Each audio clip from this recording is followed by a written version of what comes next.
Hi, I'm Nyesha McCauley, and you're watching AccessTV.org.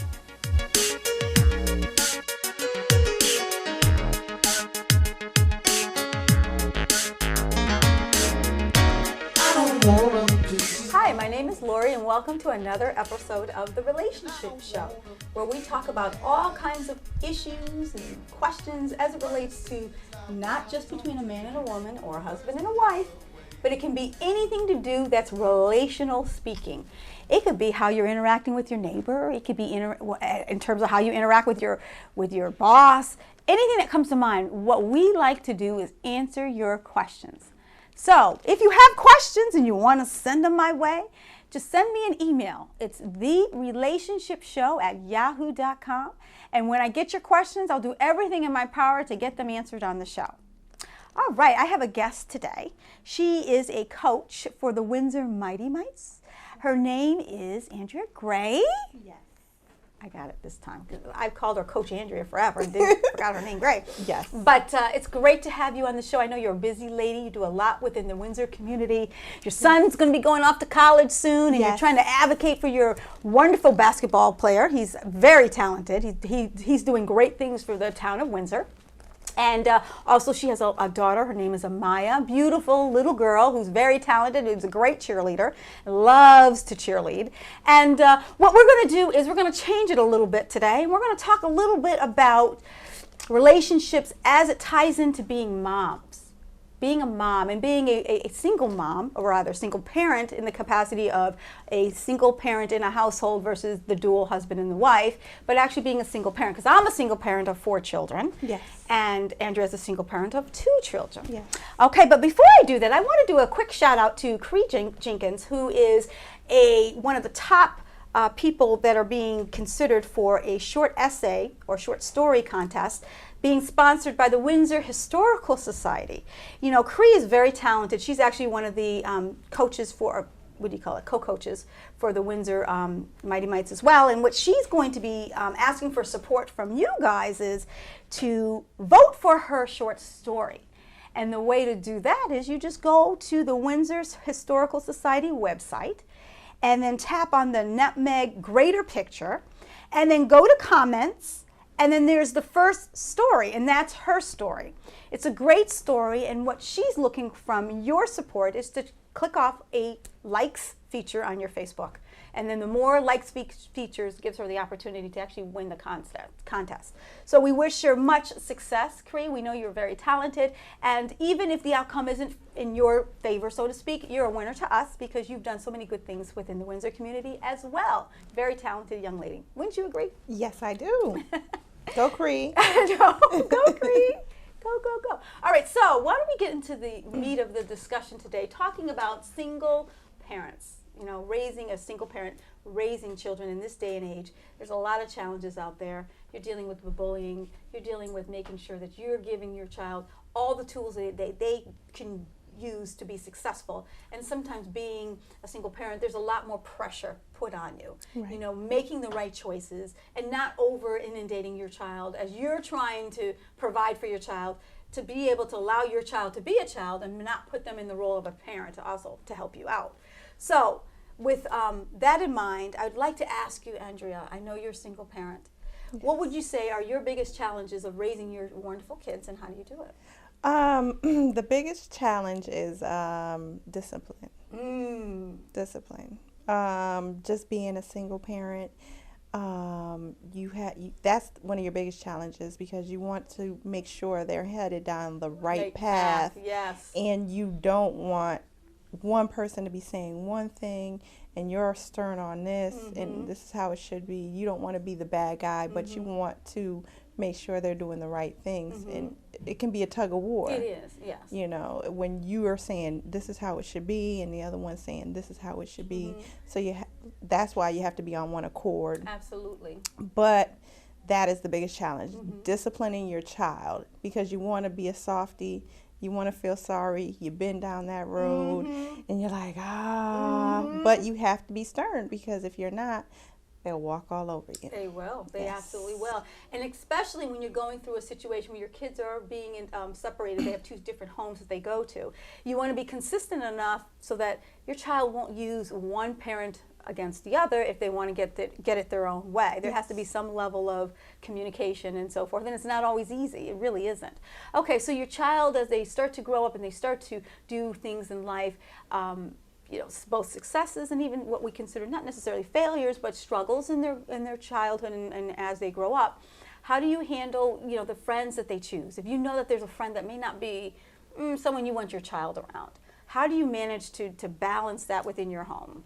I just try to make them aware of, you know, pay attention. Pay attention to what you're doing. Pay attention to who you're around.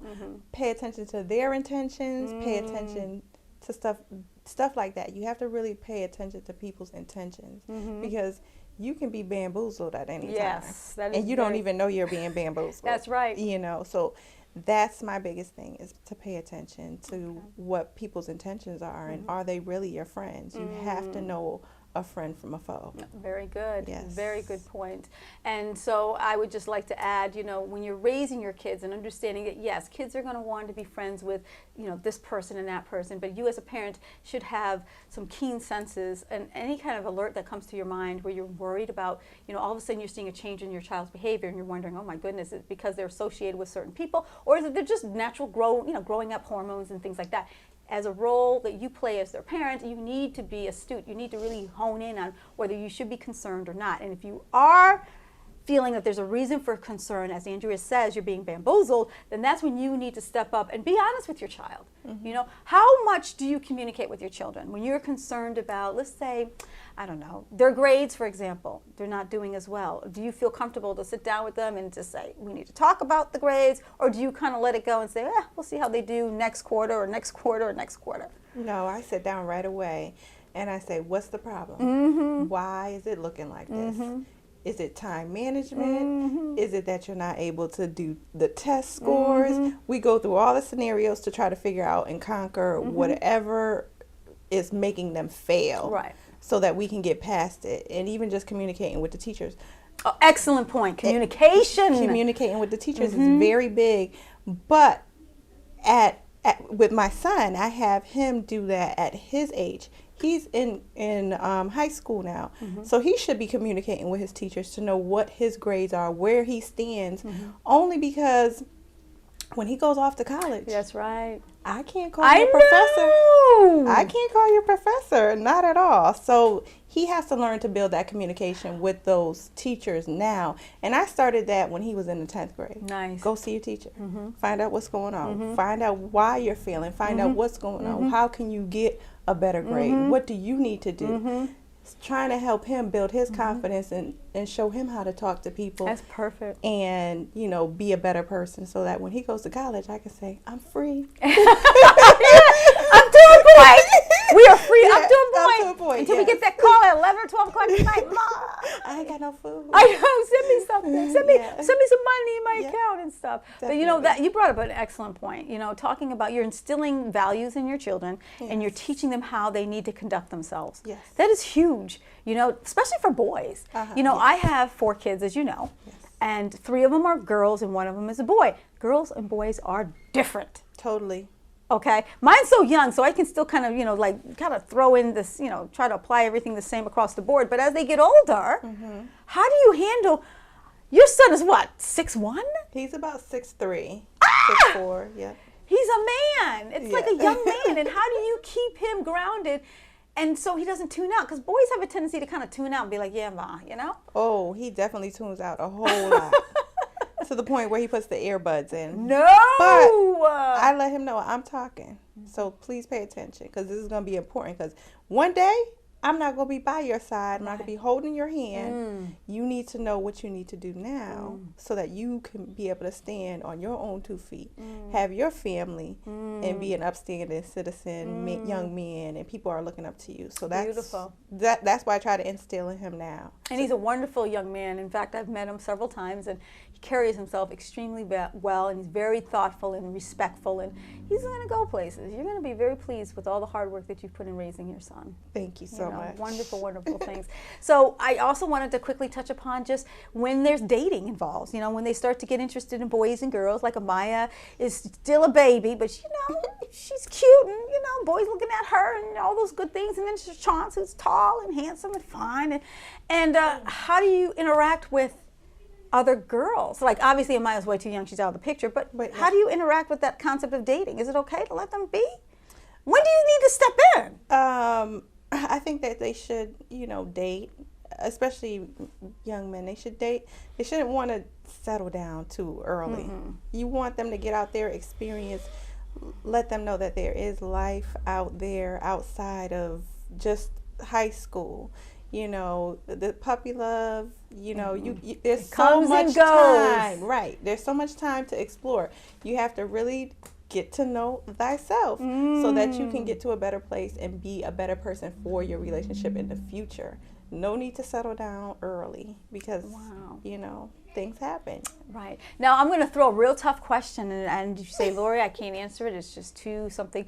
In terms of today's society, they're very big on teaching the kids about life, and they talk about, sex, and they do like featured stuff at school, and you hear about it, and it's just like, as a parent, you want to be able to have that conversation first. Are you a firm believer to sit down at home, have that conversation about the birds and the bees up front, and establish it up front before they go out into the, the school, administration, where they have these shows, they show these videos and stuff about premarital sex and how to protect yourself with condoms and things like that? What is your position on that?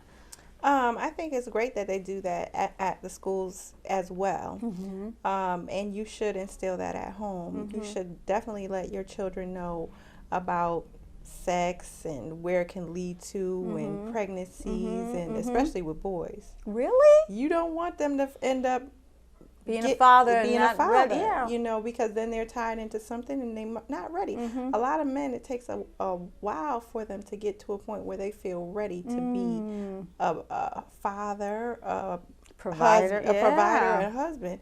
And it's not easy. It's not easy. So you have to really instill in them that pay attention, because you're going to want to have so much more than having a life at home. Just providing. Providing, being a husband. You're going to want to explore the world, I hope, instead of, just staying at home and doing those kind of things at a young age. At a very young age. Yeah.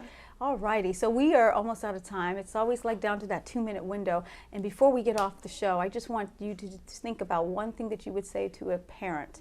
It doesn't have to be a single parent. It could be parents in general. If you could give any advice, what advice would you give them? I would say that, you really want me to tell you this? Yes. I would say to make sure your children know God. God is very important to me. So knowing God is very important. Having a relationship with Him really, really helps you in life, to me. And if I would have known things that I know now, my young one, she has her relationship. My oldest one, I'm trying to get him to have establish that same relationship. Without a male figure showing him that God is real. It's hard. So my young one, she sees me in church and she just knows there's no other option. Where his is trying to make him understand that this is real. But he doesn't have that male figure going to church, and showing him the way, so it's a little bit more difficult. But I would say make sure your children know God. Beautiful. And then of course the mother's prayer, and you're always praying over your son, so that will guide him and direct him where he needs to go, and God will work on his heart.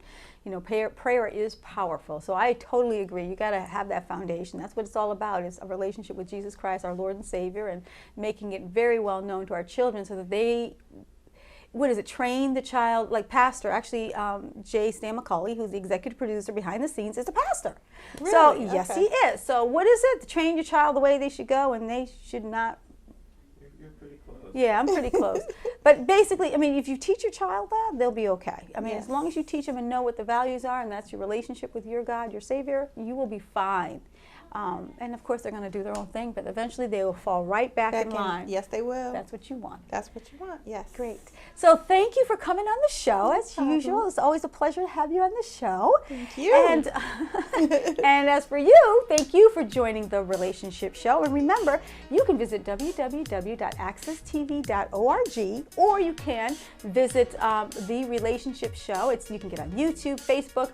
Get it out there. It's all on the social media, and we'd love to have you send in your questions. Thank you again for tuning in, and remember this: the most important relationship starts with loving yourself first. Bye-bye. See you next time. But it seems like when I talk to you, the words get in the way.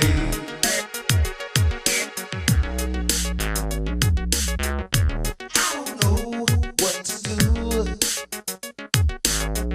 and I don't know what to say.